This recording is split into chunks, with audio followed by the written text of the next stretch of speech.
Hey there, I'm Mark, in affiliation with Spectrum Pulse, and here I thought this would be a short week. Then Billboard happened, and it's Billboard Breakdown.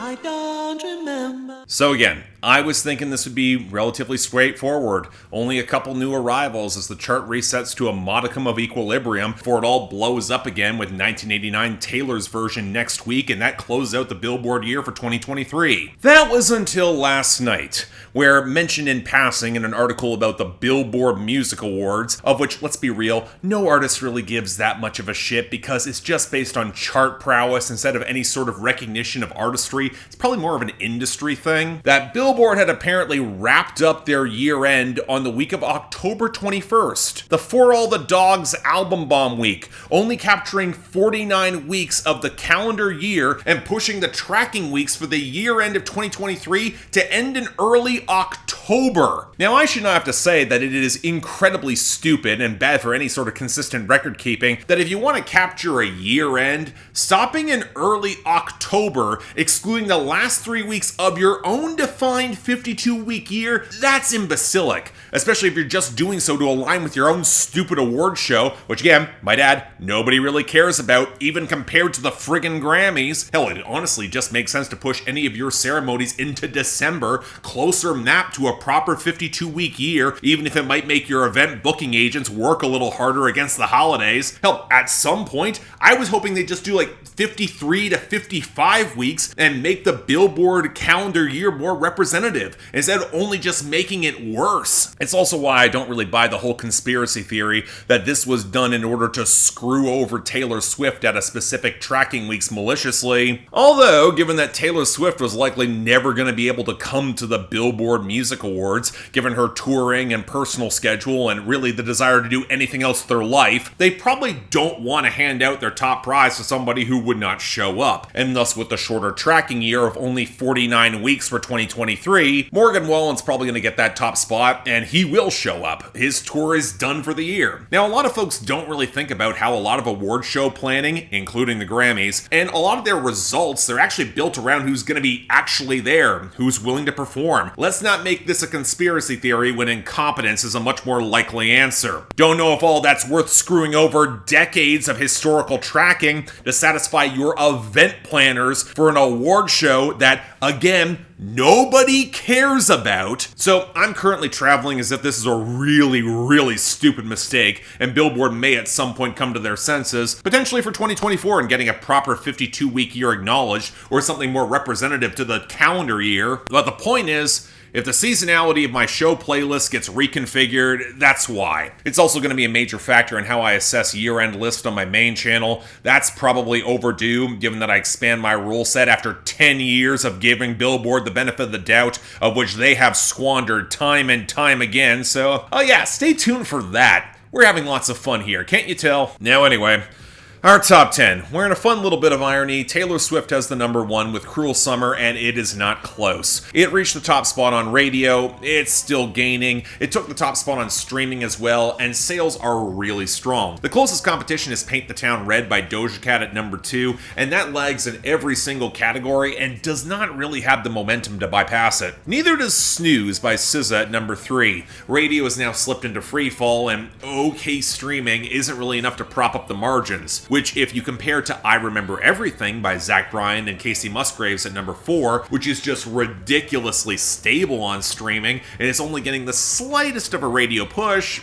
I can see it getting overtaken. Then holding up on radio inertia, we got Fast Car by Luke Combs at number 5. Although given its breadth of radio success, it will probably have a slower drop-off, probably slower than our 2 Morgan Wallen songs that are up next. Last Night at number 6, and Thinking About Me at number 7, which might have more radio momentum in the latter case, but has been shipped to fewer radio formats, and just does not have the streaming inertia that Last Night has. It will probably have a lower peak. Now this takes us to the album bomb drop-offs, with Monaco by Bad Bunny sliding to number 8 off the debut, Streaming is stable, Radio's not on board, and I Don't Give a Fuck by Drake and Yeet at number 9, which is basically in the same boat but has non-existent sales compared to Monaco's somewhat weak numbers. Finally, Fuck You Mean by Gunna is at number 10. Radio and streaming, that drop-off is pretty slow, but it is happening. Folks seem to be about done with this for the year. Now that takes us neatly to our losers and our dropouts, where in the latter category, outside of the album bombs, we only really had 2 big ones, Where She Goes by Bad Bunny and Peaches and Eggplants by Young Nudy featuring 21 Savage. Now, I'd like to say it's gonna miss the year-end list, but given Billboard's institutional stupidity,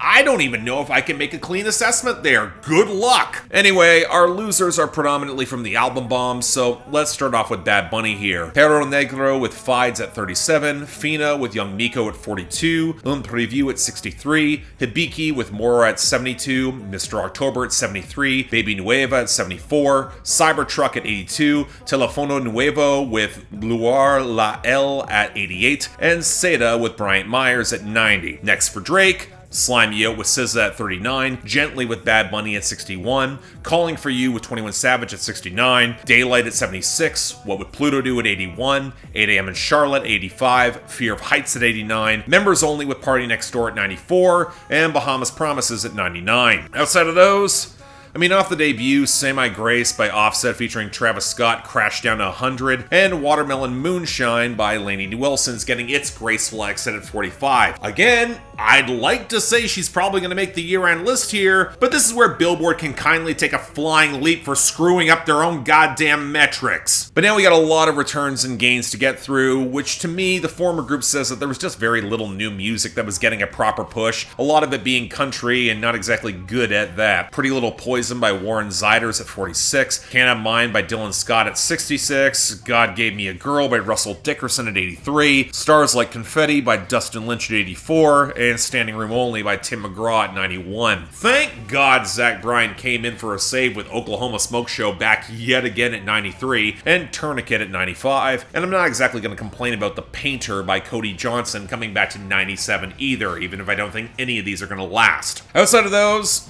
well, I'm not exactly thrilled by the regional Mexican songs that we got back. Según Quien by Maluma and Karen Leon at 68, El Amor de Su Vida by Grupo Frontera and Grupo Firm at 71, and Que Onda by Cali 24, Chino Pacas, and Fuerza Regidas at 86. At least Mi Ex Tenía Razón by Karol G managed to climb back as well at 80. As for the rest, Rod Wave got a couple with Boys Don't Cry at 87 and Call Your Friends at 96. One More Time by Blink-182 got a bit of a boost to 92. And Deli by Ice Spice is back yet again at 98. But I'll admit, it's kind of hard for me to care about some of the gains here. There's over 30 of them, and let's be real, they're not going to last next week with Taylor's album bomb that's coming. But you know what? Let's try to catch up with those that at least seem to have a little bit more traction here, like Water by Tyla continuing up to 21, and Save Me by Jelly Roll and Lainey Wilson at 27. Then there are the rebounds that are predominantly near the bottom of the charts. They might seem a little bit less stable, like Get 'Em Back by Olivia Rodrigo at 50, or Wild Ones by Jesse Murph and Jelly Roll at 51, or Everything I Love by Morgan Wallen at 60, La La by Mike Towers at 62, Hey Driver by Zach Bryan and the Warren Treaty at 64, Ski Yee by Sexy Red at 65, Truck Bed by Hardy at 67, Turks and Caicos by Rod Wave and 21 Savage at 70, 3D by Jungkook and Jack Harlow at 75, and Better Place by NSYNC at 78. And now, I don't know the rest. 500 Pounds by Lil Tech at 59, On My Mama by Victoria Monet at 58, Lady Gaga by Peso Pluma, Gabita Ballesteros and Junior H at 57, Meltdown by Travis Scott and Drake at 56, Great Gatsby by Rod Wave at 55, Rich Men North of Richmond by Oliver Anthony at 54, Bongos by Cardi B and Megan Thee Stallion at 53, and Strangers by Kenya Grace at 52. Then we got Lose Control by Teddy Swims at 49, Single Soon by Selena Gomez at 48, Kiona by Karol G and Peso Pluma at 47, Stick Season by Noah Khan up big to 43, I Know by Travis Scott at 40, and Lil Boo Thang by Paul Russell at 35. Finally, Daylight by David Kushner at 33, Agora Hills by Doja Cat at 31, What It Is Block Boy by Doechii and Kodak Black at 30, Good Good by Usher, Summer Walker, and 21 Savage at 25, and What Was I Made For by Billie Eilish at 24. Again, don't expect any of these to last. But that was a lot. Thankfully, we got a very sparse list of new arrivals. Let's get through those, starting with number 79, One of Your Girls by Troye Sivan.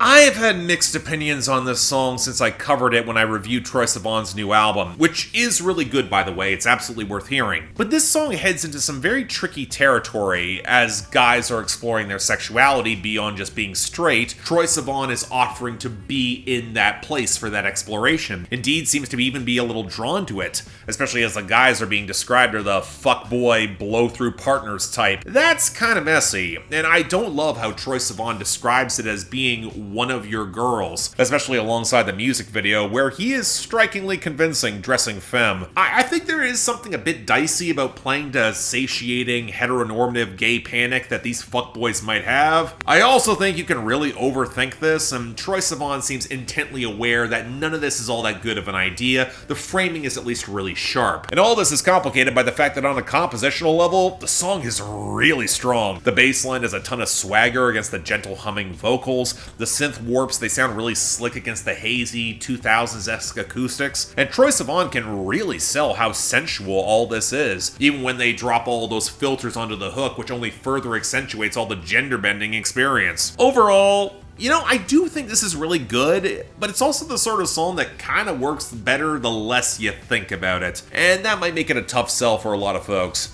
Genuinely curious if it's going to have staying power though, especially beyond next week. We'll have to see. Number 77, Burn It Down by Parker McCollum.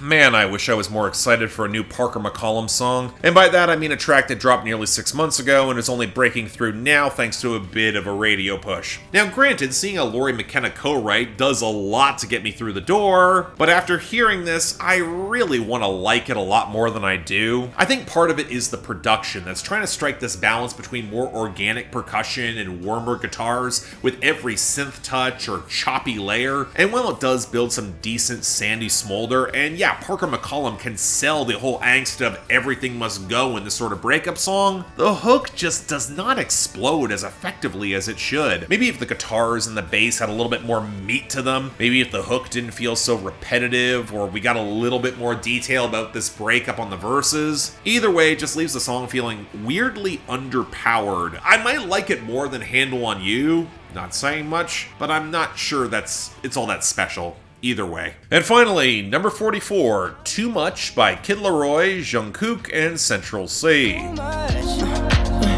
Was it too much?